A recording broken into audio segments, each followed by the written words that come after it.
Bonjour chers téléspectateurs, heureux de vous retrouver dans cette émission de Vox Hebdo sur Vox TV.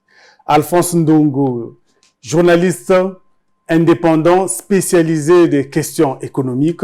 Albert Mianzoukuta, directeur de publication du journal La Semaine africaine, et Spline Arombungu, rédacteur en chef à la radio rurale congolaise, sont ici ensemble avec moi pour scruter l'actualité autour de la menace de destitution de Vital Kamerhe, la diaspora congolaise invitée à rentrer à Brazzaville et l'Assemblée constitutive du Rassemblement des forces de changement de l'opposition. Bonjour messieurs.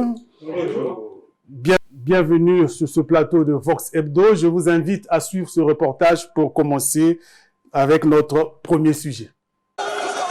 Des sourires de façade dans une atmosphère tendue.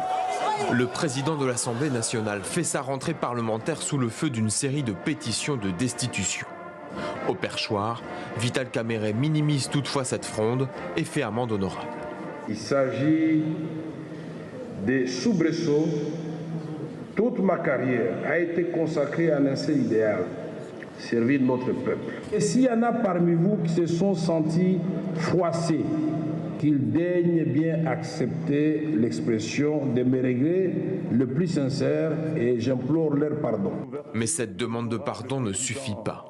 Les élus frondeurs dénoncent les crédits réduits de plus d'un quart, ce qui empêche toute augmentation des émoluments et autres avantages. Aucun député national ne souhaite la déstabilisation des institutions.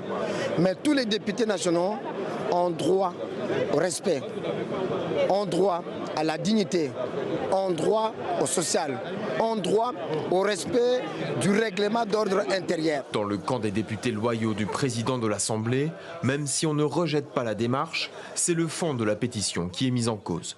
Soucieux aussi de ne pas ajouter une crise politique aux autres dossiers abordés ce lundi, le conflit qui fait rage dans l'Est et le budget.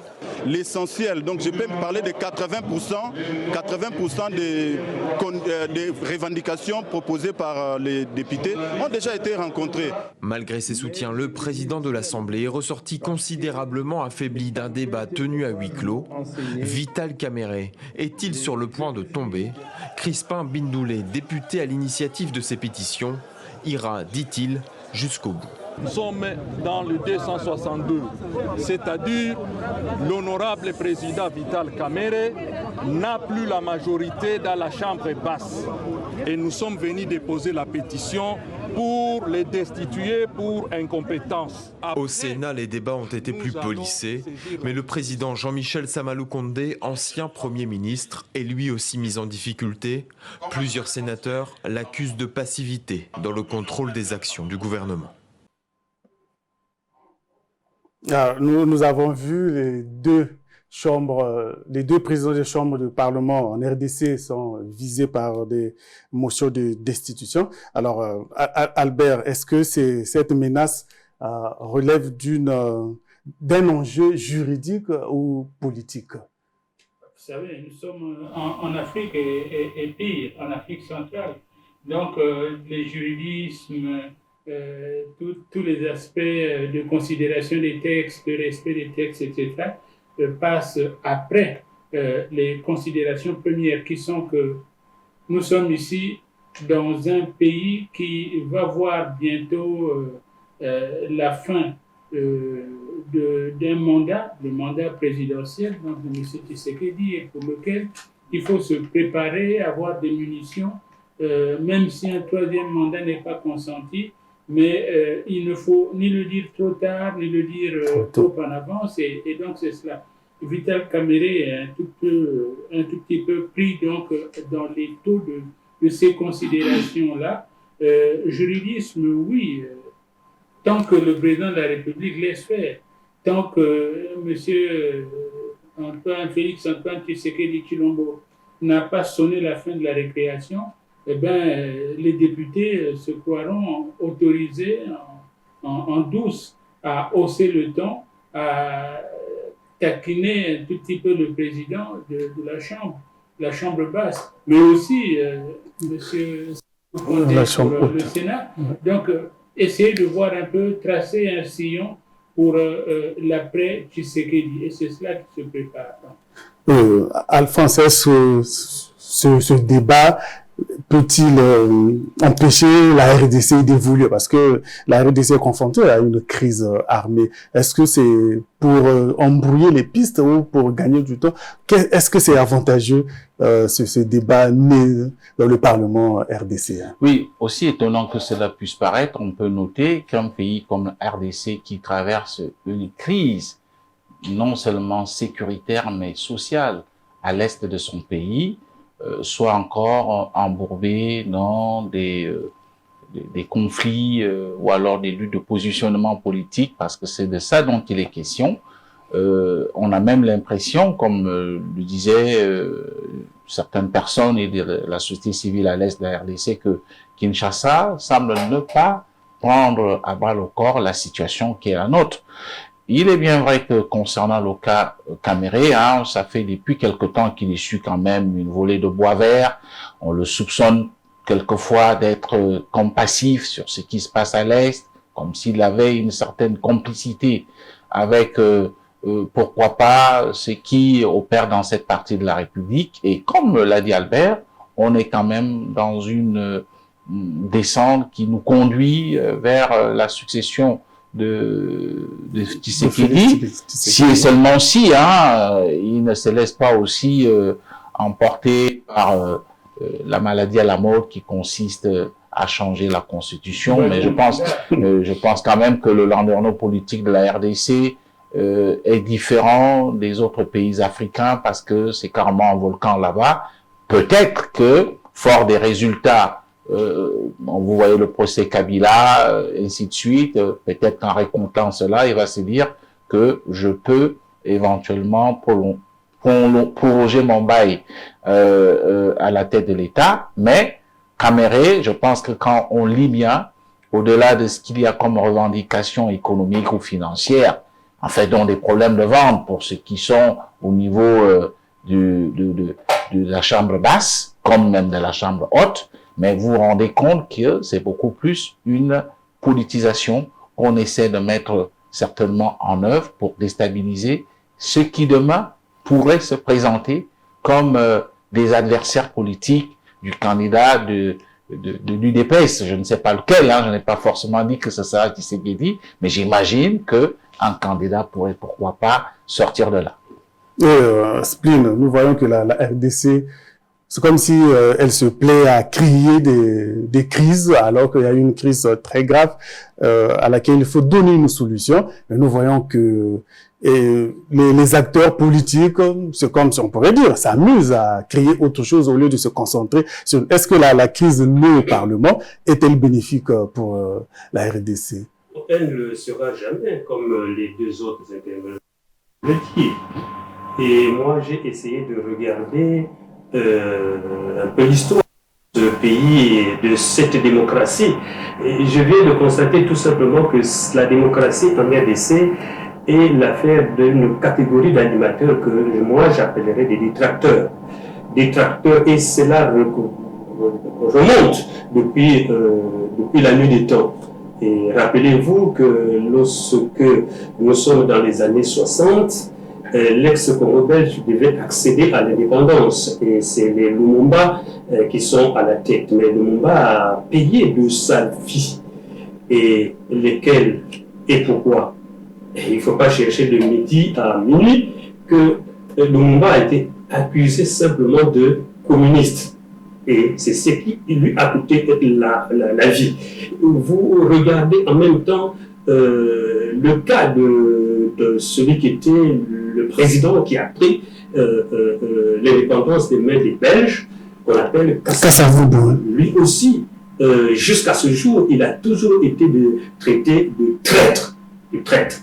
Et aujourd'hui, voilà que des figures de proue qui sont soit autour du président Tshisekedi, soit dans cet écosystème politique congolais, sont traités par les autres de voleurs. Parce que le mot vol revient aussi dans cette affaire de Caméré. Mais moi, je crois que l'affaire il ne faut pas le voir là, parce que le vol. Pourquoi évoque-t-il encore une affaire de soins médicaux? Pourquoi évoque-t-il encore une affaire de coupe budgétaire au niveau de l'Assemblée? Mais quand il y a une coupe budgétaire, est-ce que l'argent va dans la poche du président ou bien l'argent reste au niveau du Trésor? Je crois que l'argent reste au niveau du Trésor. Pour conclure, je me dis tout simplement que ces cigales qui sont autour du président Tshisekedi et qui passent tout leur temps à crier, oublient une chose, que leur adversaire se trouve sur une autre direction. Et ça peut les surprendre. Vous savez que lorsque quelqu'un meurt, enterré, et que par on ne sait pas quel miracle, revienne à la vie, la moindre des choses à éviter, qu'il reprenne, qu'il revienne à la maison, qu'il revienne dans le village et qu'il revienne dans la famille. C'est mieux de l'envoyer loin qu'il a erré. Parce que s'il revient dans le village, dans la maison, ce monsieur, croyez-moi qu'il ne va pas tolérer la progéniture ou la procréation dans le village. Je vais parler de qui? De l'ennemi qui serait aujourd'hui le plus grand déstabilisateur de ce pays. Je ne veux pas le citer, et je crois que tout le monde le sait, c'est un ancien président qui a carrément marché sur la loi. Je vais parler du président Kabila.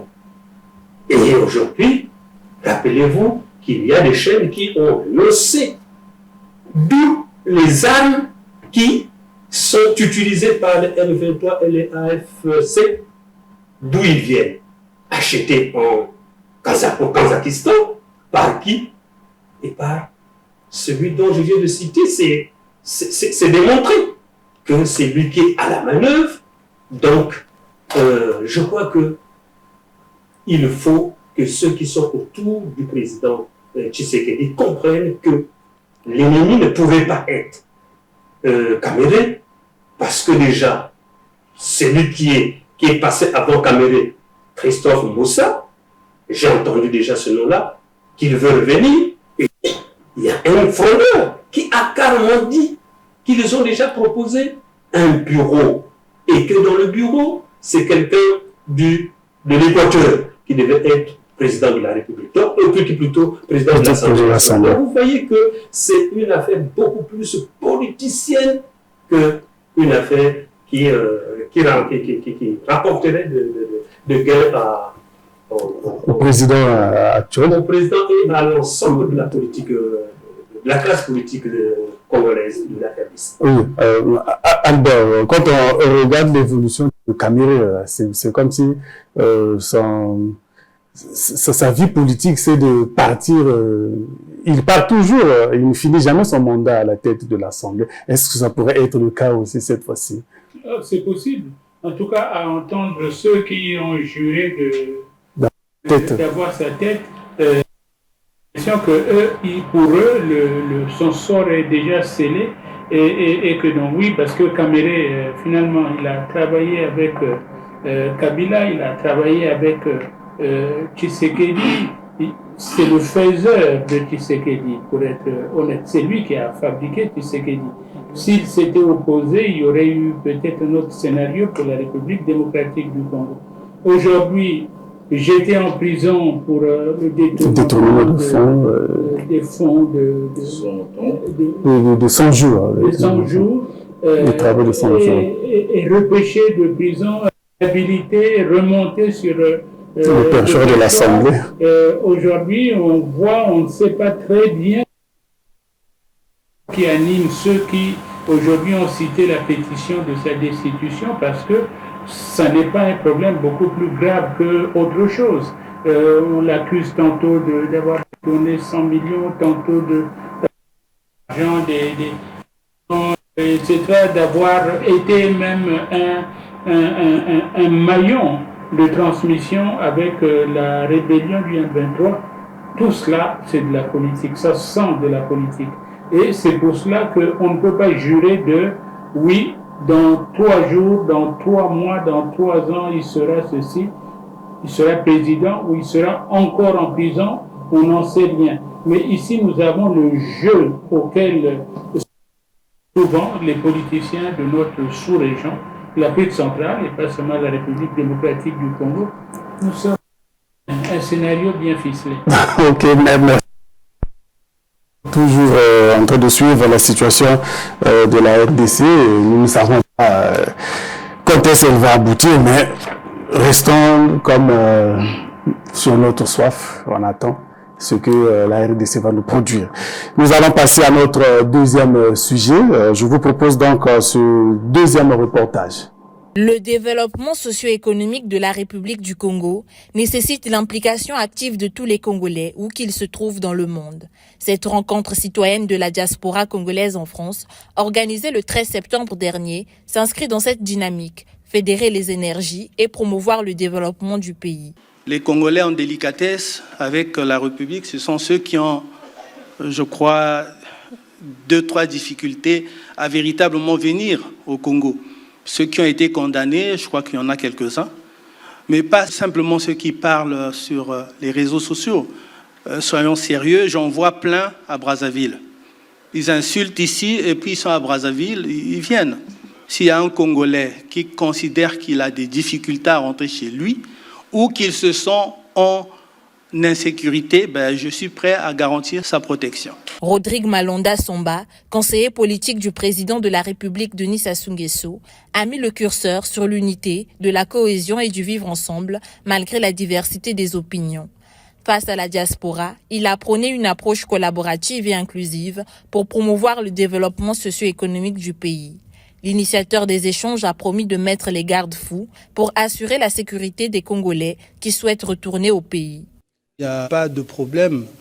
Nous nous sommes proposés quand même pour que ceux qui considèrent qu'ils se sentent en insécurité pour rentrer à Brazzaville nous contactent pour que nous puissions garantir leur retour en sécurité à Brazzaville.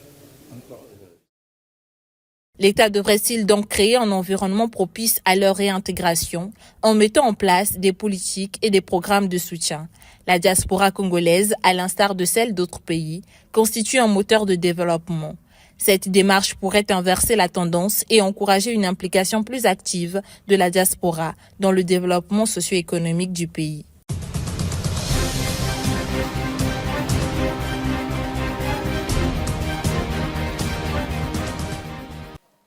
Rodrigue Malonda Somba, conseiller politique du président de la République, a lancé, a fait un appel auprès de la diaspora pour qu'elle rentre au pays et il a donné les garanties de sécurité. Alphonse, est-ce cet appel peut être considéré comme sincère? Bon, nous sommes journalistes pour dire la vérité. Peut-être que le conseiller politique du président de la République a parlé avec son cœur, mais pas certainement sur la base des textes et des normes. Parce que pour que un conseiller demande à des gens qui sont coupables de certains faits, rentrent au pays et qu'il va assurer leur sécurité, je pense que la seule personne qui a le droit de le dire, c'est le président de la République. Et le président de la République ne le dit pas seulement, il faut qu'il y ait un acte. Par exemple, la grâce présidentielle. Et tel que le conseil a parlé, vous savez, ça donne l'impression qu'on est un peu dans ce qu'on peut appeler politisation du judiciaire. Et vous savez que dans notre pays, il y a le principe de la séparation des pouvoirs. Par Montesquieu, pouvoir législatif, exécutif et judiciaire. Alors, est-ce qu'il appartient à un conseiller de s'immiscer dans ce qui relève du judiciaire lorsqu'il n'y a pas un acte brandi qui, justement, consacre la grâce, c'est-à-dire un acte signé par le président de la République lui seul, en tant que chef suprême de la magistrature? Pour moi, ça pose quand même un problème. Vous savez, je vais donner un cas et ensuite il faudrait qu'il y ait une qualification des infractions. S'il y a parmi nos compatriotes ceux qui sont certainement coupables de diffamation, des actions politiques contre le pouvoir de Brazzaville, et il y en a aussi là-dedans ceux qui sont coupables des faits de prévarication, c'est-à-dire, je Je connais des gens qui, quelquefois, ont détourné de l'argent d'une société privée, d'une banque, j'en connais, et qui se sont exilés, parce que ce n'est pas seulement en France que ces gens se trouvent. Ça veut dire que le conseiller parle à tous ceux qui sont de la diaspora, aux États-Unis, en France, en Australie, un peu partout, en Belgique. Est-ce que donc quelqu'un qui a détourné, par exemple, l'argent d'une banque, le dossier reste toujours en suspens au niveau des instances judiciaires, arrive à Maya-Maya, la banque dit, écoutez, vous avez détourné 10 milliards, 100 millions ici, bon, il y a un dossier qui est là, le juge d'instruction vous envoie un mandat d'amener.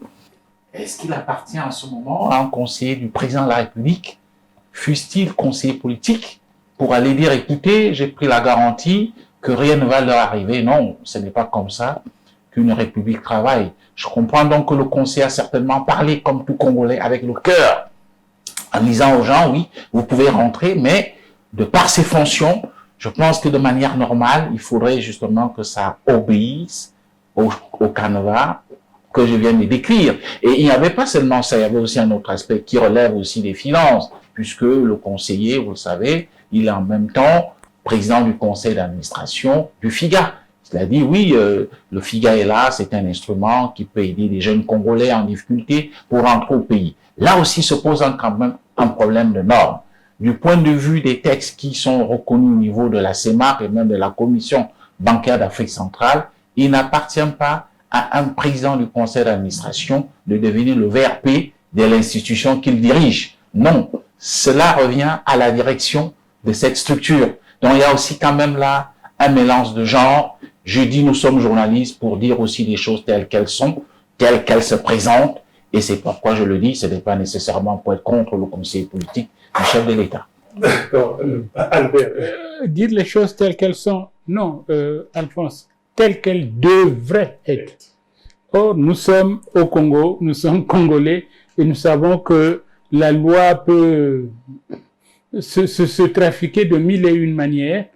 Si jamais nous partons du principe que le conseiller parle au nom du président, que au moins il a eu son onction et qu'il connaît l'étendue des pouvoirs qui lui sont dévolus momentanément dès l'instant où il se trouve à Paris devant les membres de la diaspora qui tous ne sont ni condamnés ni condamnables et qui éprouvent de la difficulté à rentrer parfois simplement par leur propre apesanteur. Hein. Je veux dire, bon voilà, je ne vais pas faire ma publicité, mais je suis un membre de la diaspora, resté plus de 35 ans en dehors et qui a décidé un jour de rentrer chez soi sans problème.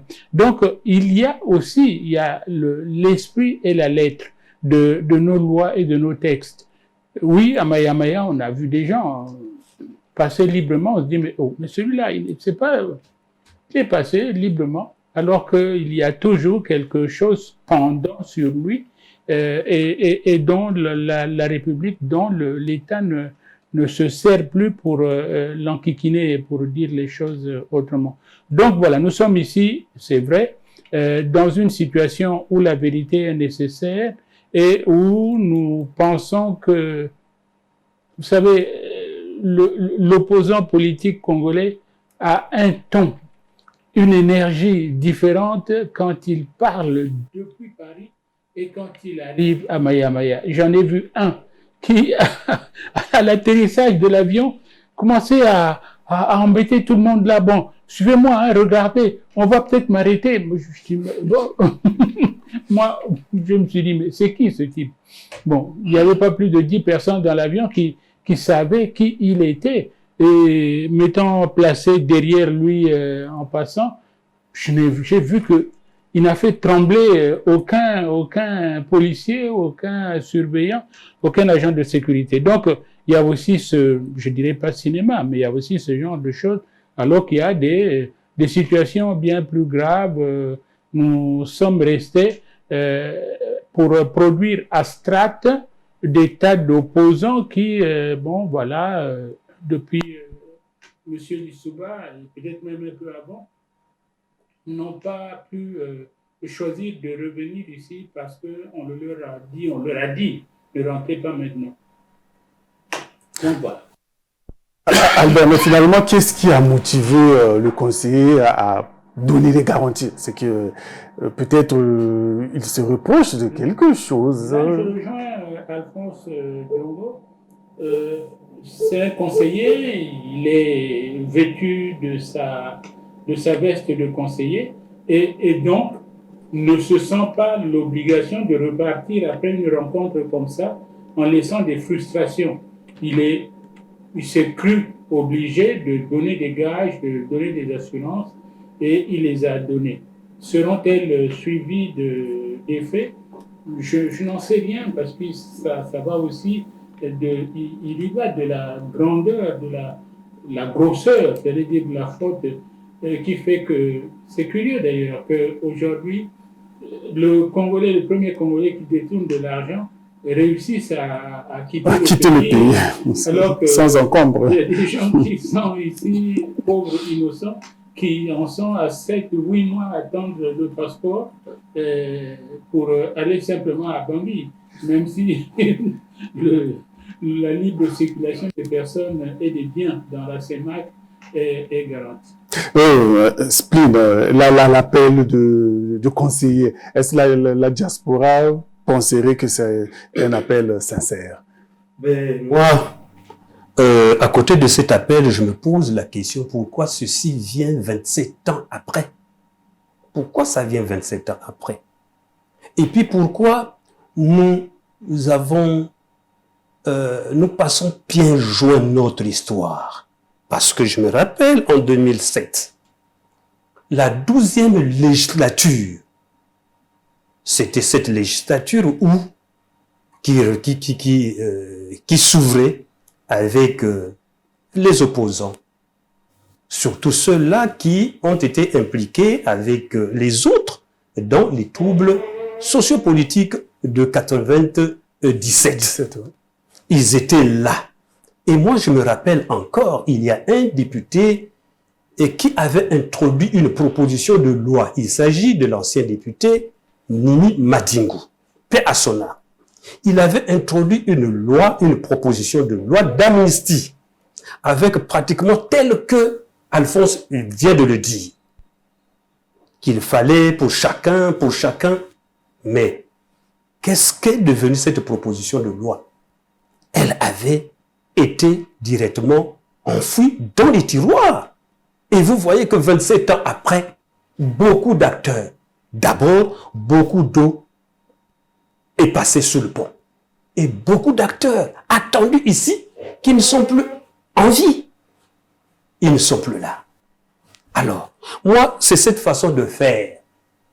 Mais, en dehors de tout ce que Albert et Alphonse viennent de dire, je voulais simplement poser la question si nous avons vraiment la même vision sur la diaspora avec le pouvoir, avec le gouvernement.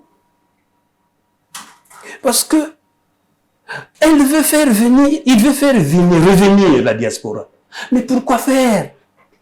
La diaspora est partie. Je mets de côté ceux qui sont allés pour des causes politiques. Mais prenons cette diaspora qui est allée pour chercher.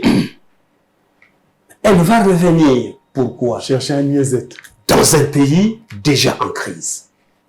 Dans un pays où les jeunes sont au-delà de 60% en chômage. Et rappelez-vous qu'en 97, peut-être que beaucoup n'ont pas constaté ça, qu'il y a eu une diaspora qui était revenue en 97. Elle est repartie. Pas parce qu'il y avait la guerre, pas parce qu'il y avait ces troubles, mais parce que ils n'ont rien obtenu. Et parmi lesquels, gain de cause. Et parmi lesquels, moi, j'avais mon beau-frère qui est ingénieur en France, en informatique. Mais il est reparti la queue entre les jambes et il a fallu que sa femme qu'il avait laissée lui envoie un billet pour repartir en France. Tout malheureux. Il a commencé même à demander 50 fois pour acheter, comme c'est un bon fumeur, pour acheter une cigarette. Donc moi je crois que lorsque vous voulez faire revenir une diaspora, il faut qu'il y ait des structures. Mais je crois que nous devons considérer notre diaspora, comme le font les autres, la diaspora est allée pour chercher, est allée pour s'enrichir pour le pays. Regardez les pays sahéliens. Allez regarder la contribution annuelle dans le budget de la diaspora. C'est énorme. On peut même dire qu'il y a des villes, la ville comme la ville malienne de Caille. Oui, mais c'est notre diaspora et comme on peut dire en complicité avec le gouvernement. C'est comme s'il y a un monde, il y a une séparation. La diaspora et le gouvernement ne parlent pas un même langage. Mais ils ne parleront jamais le même langage parce que les objectifs ne sont pas les mêmes. C'est comme notre affaire de vivre ensemble. Vous ne pouvez vivre ensemble que lorsque il y a un minimum de part et d'autre.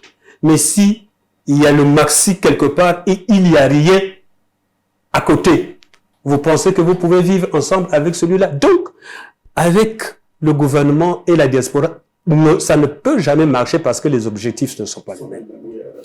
Ah oui, je voudrais quand même rebondir que bon, voyons les choses sous un angle positif. Hein. Peut-être que l'annonce du conseiller politique du chef de l'État va servir de déclencheur pour qu'effectivement un acte d'amnistie soit pris par le chef de l'État. Vous avez à Paris des gens qui sont des proches de Mongonga Nguila, de feu le président Pascal Lissouba. Vous avez le vieux Dalagré, que d'ailleurs j'ai vu à travers les réseaux sociaux. Le ministre Jean-Martin Bemba, je crois qu'il a été accusé d'avoir voulu fomenter un coup d'État et qui s'est retrouvé en France. Voilà, donc vous avez beaucoup de gens, vous avez des gens des guerres qu'on a connues dans le pool, qui sont restés quelque peu très récalcitrants. On peut même dire des gens qui disent nous plus jamais le Congo. Bon, peut-être ça va servir de déclencheur pour que vraiment le Congo se réconcilie aussi avec lui-même, parce que il n'y a pas de développement sans paix.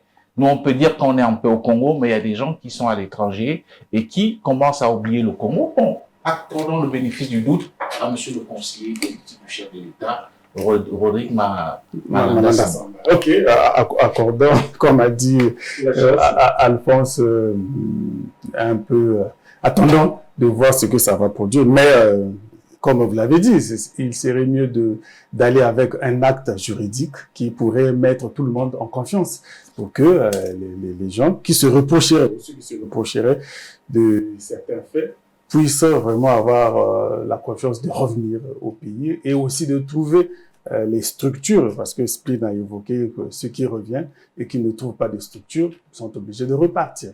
Donc, laissons évoluer les choses et l'avenir nous le dira. Je vous invite donc à une pause et nous allons nous retrouver bien après.